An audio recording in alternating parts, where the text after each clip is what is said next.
Hello, my name's Jennifer. Welcome back to my channel. Today I thought I would talk you through my upcoming reading plans for spooky season and autumn.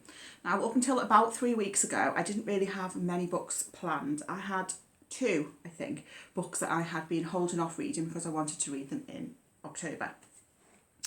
But then what I did, I went through my bookshelves, all the ones I haven't read, to pull off any horror books that I had, and I had more than I thought, and also some other books which are not strictly speaking horror, but which sort of lend themselves in some way to being read at this time of year.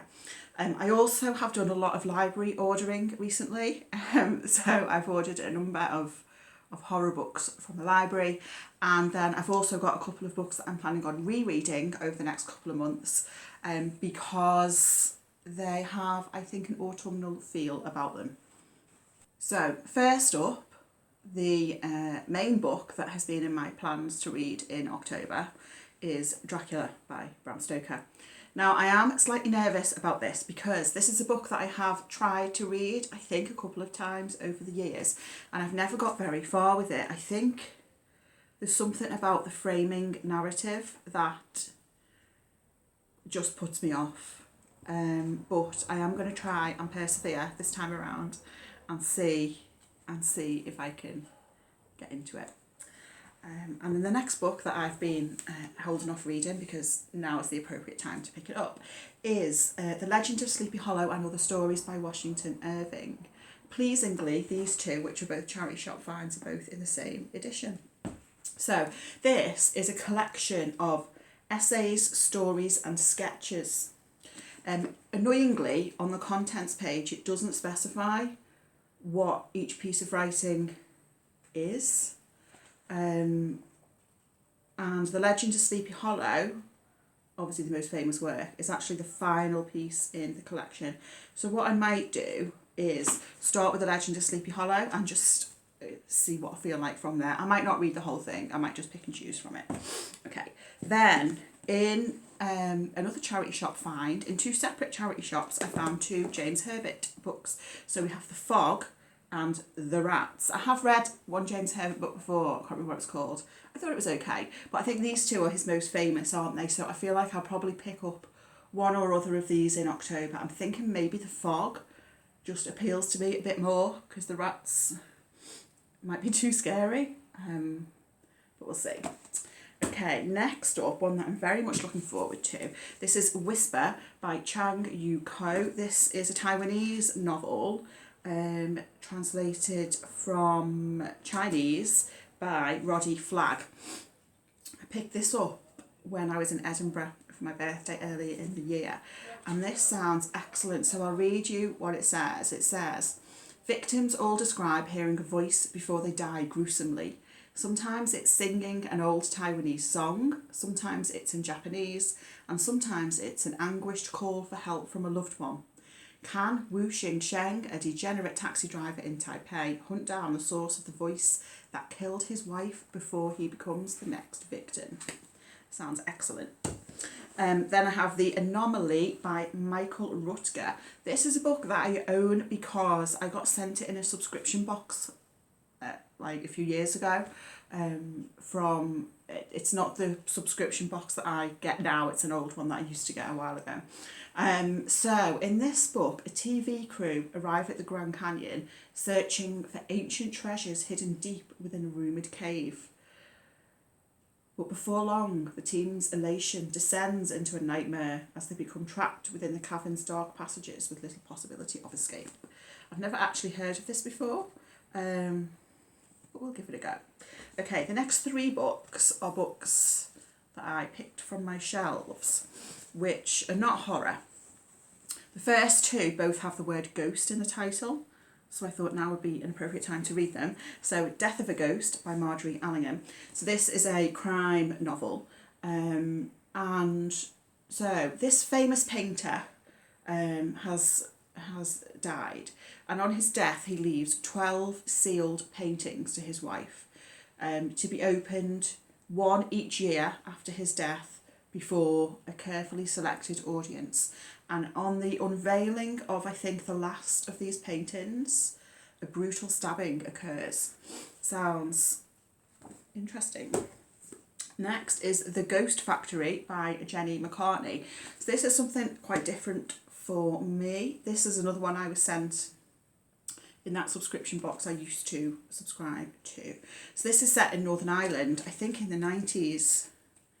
Yeah, 95. It says the Troubles turned Northern Ireland into a ghost factory. And it's about, I think, a young boy and his life in Belfast. He then flees to London to build a new life. It also says it's funny as well, which doesn't, from the description, it doesn't sound like it's going to be funny, but we'll see how that goes. And then the next one is not a horror, I think it's more of a thriller. It's The Rorschach Texts by Stephen Hall. So I thought this might be appropriate to read in October because sharks are scary. I am very scared of sharks, even though I'm unlikely to come across one in real life. I don't actually know much about what this is about because the blurb is slightly vague.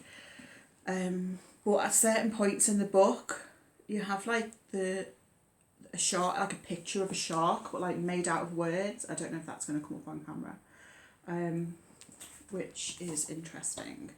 And it took me way too long to click onto the fact that the title is clearly a pun on Rorschach test. You know, like the ink blot test.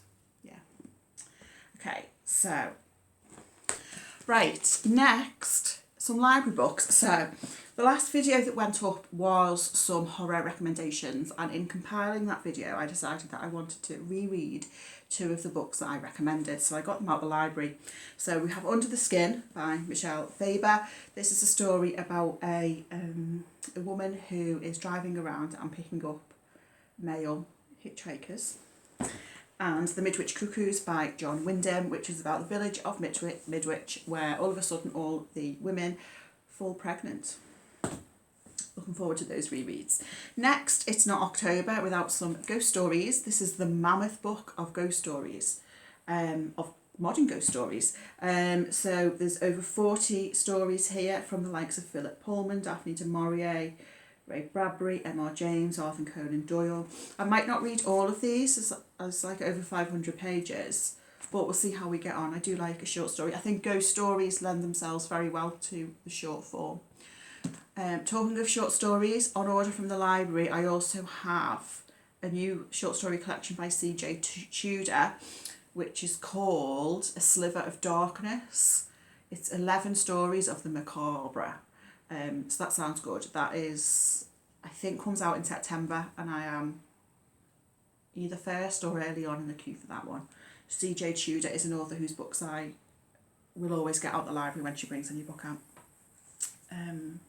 Okay, more library books. Shirley Jackson. This is The Road Through the Wall.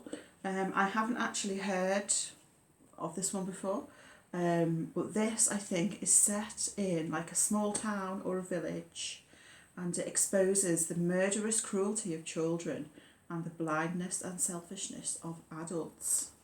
I do like Shirley Jackson's writing. Next is a new release, The Paulbearers Club by Paul Tremblay. I've read, what's it called, A Head Full of Ghosts, several years ago. I quite like that. This one looks interesting because it's got like, there's bits of it which are told just in pure handwriting. There's bits which look like the text is, I don't know if that's going to come up, has sort of been annotated. So I think, from what I can gather, it's some fella's written a memoir, and then someone else who knows him is coming in and is editing the memoir. That's all I know, but it sounds interesting. Okay, and then the final library book is The Loney by Andrew Michael Hurley. This is a horror novel. The blurb doesn't give much away, but from what I can tell, I think it's set in like a village or a small town, and I think a child dies, weird stuff happens, and I think religion plays a part in this. It's described as being gothic, and I think supernatural as well. So that's all the sort of horror type books. And then there's 2 more books which I am planning to reread over the next couple of months. So all these books is quite a lot. I'm probably not going to get to them all in October. This is almost certainly going to spill into November as well. But the 2 books that I want to reread that I think would be nice autumnal reads. First is Fingersmith by Sarah Waters. This is very exciting. I am working my way through rereading all of Sarah Waters' novels. I think Fingersmith was the first one of hers that I ever read. I'm very much looking forward to rereading this because I love Sarah Waters so much. Side note, on University Challenge the other week, they had a round of questions all about the novels of Sarah Waters, and I aced it. And then the next book that I am planning on rereading in the next couple of months is The Picture of Dorian Gray by Oscar Wilde. So this is a book which I read for the first time a few years ago, and I loved it. I just loved everything about it, and I feel like it's one of my favourite books, but I feel like you have to read a book for the second time before you can really cement it as a favourite. So yeah, so excited to read this again. So those are my reading plans for the next couple of months. I do also have several other books on order from the library. I don't even know what they are. I just reserve stuff all the time, so they will trickle in, I'm sure, over the next weeks or months. Yeah, let me know what you're planning on reading this spooky season or this autumn, if you've got any books planned. Thank you for watching, and I'll speak to you again very soon. Bye.